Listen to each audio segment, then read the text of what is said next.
Good afternoon, all. I'm Celina Gorre. I'm the Executive Director of the Global Alliance for Chronic Diseases. And a lot of people always ask me, well, what do you do exactly?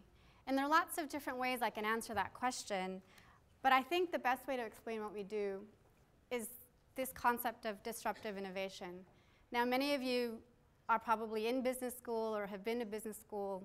And this concept is very specific when we talk about it in terms of business. In business, it's sort of any product or service that makes the market behave differently.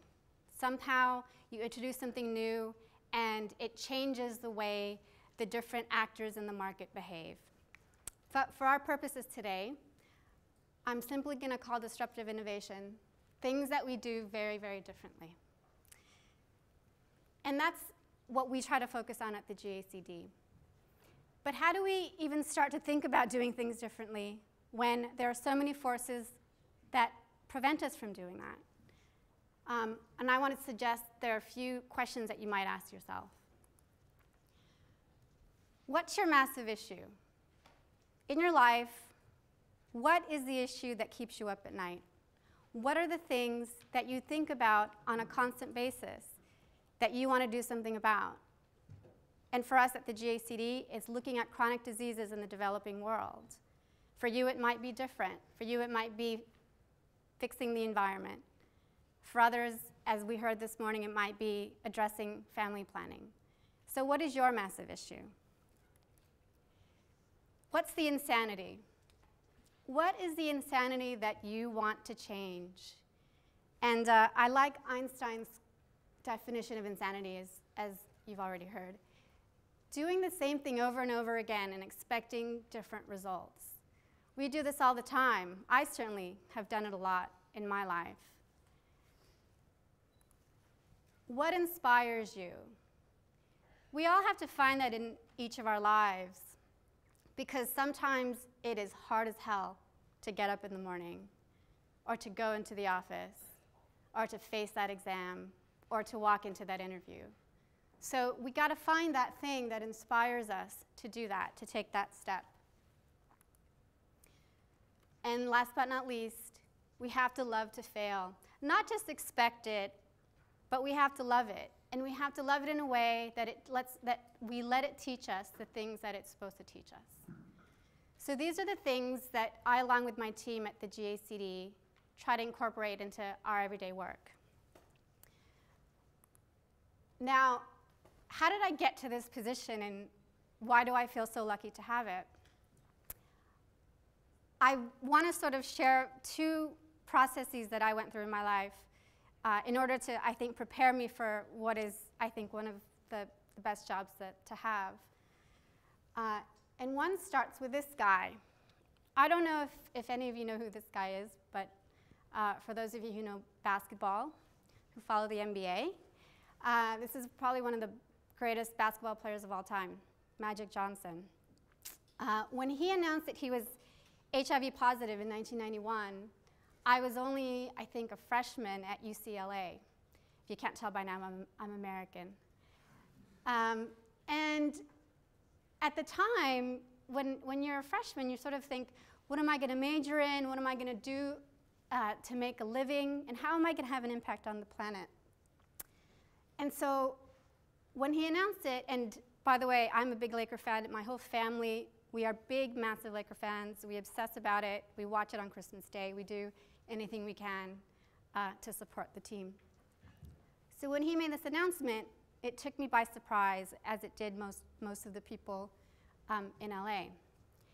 And I sort of thought about, well, what could I do to respond to essentially what was a call for action from Magic Johnson. And so in thinking about how I could address this massive issue of HIV, I was eventually given the title of Condom Queen. I worked at a university in LA as the sexual health educator for a population of about 25,000 people.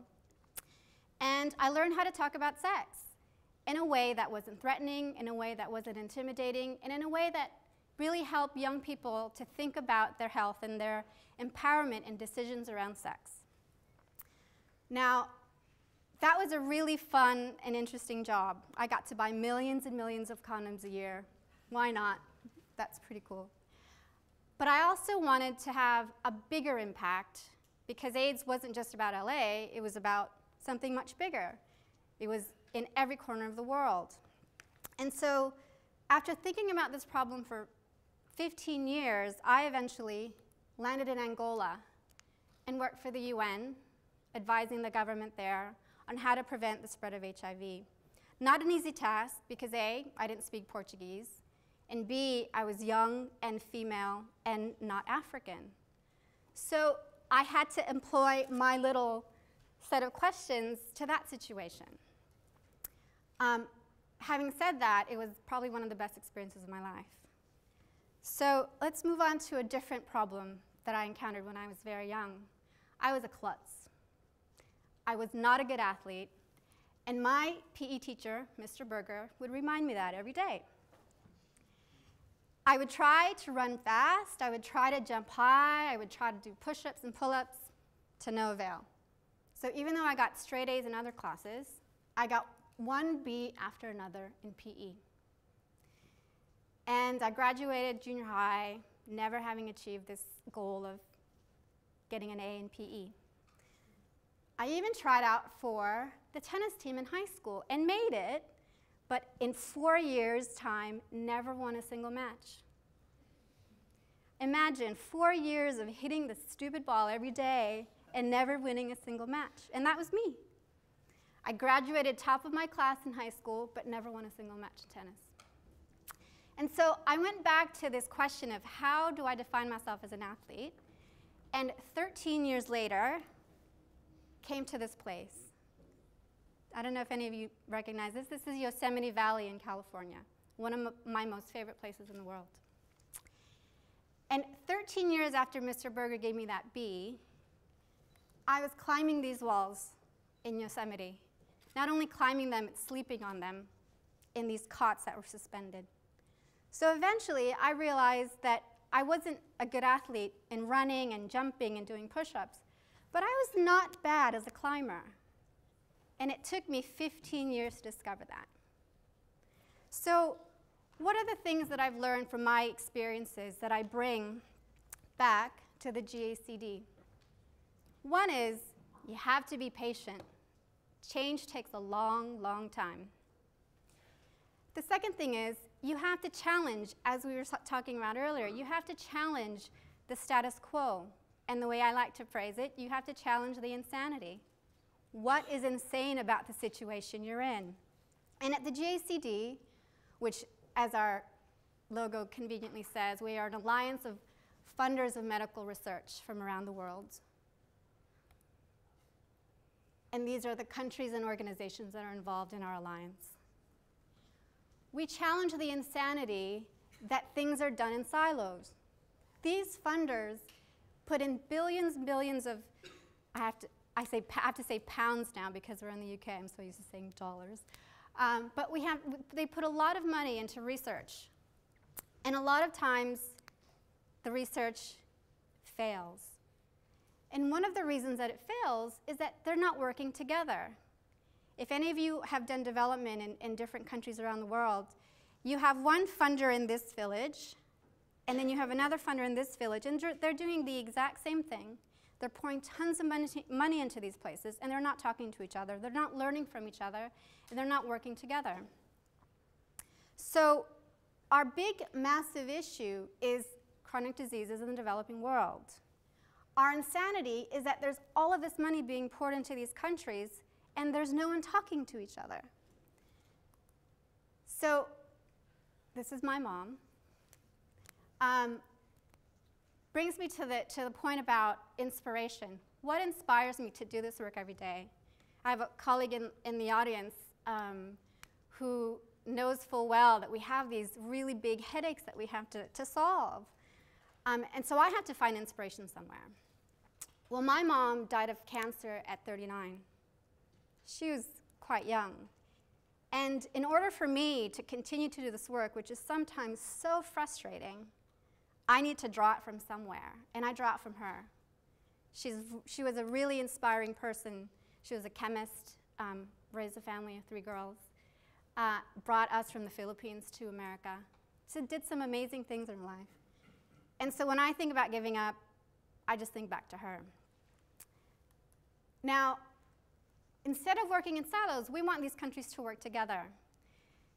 And it's no easy task when what is at stake is not just money, but diplomacy, policy making, the influence of the voice of advocacy, and the research itself.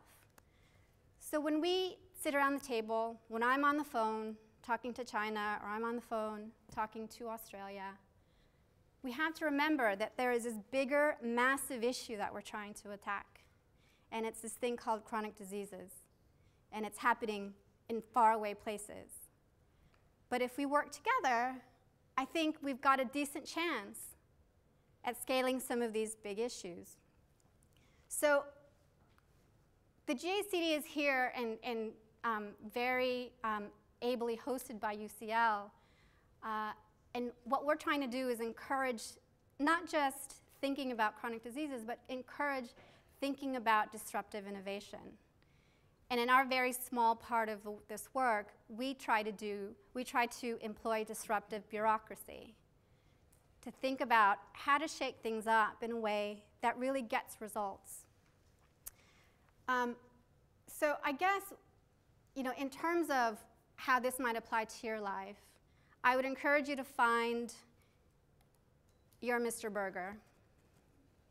Who's that person just gets under your skin, but motivates you enough to get up every day and maybe climb Yosemite one day? And what is your Yosemite? Thanks.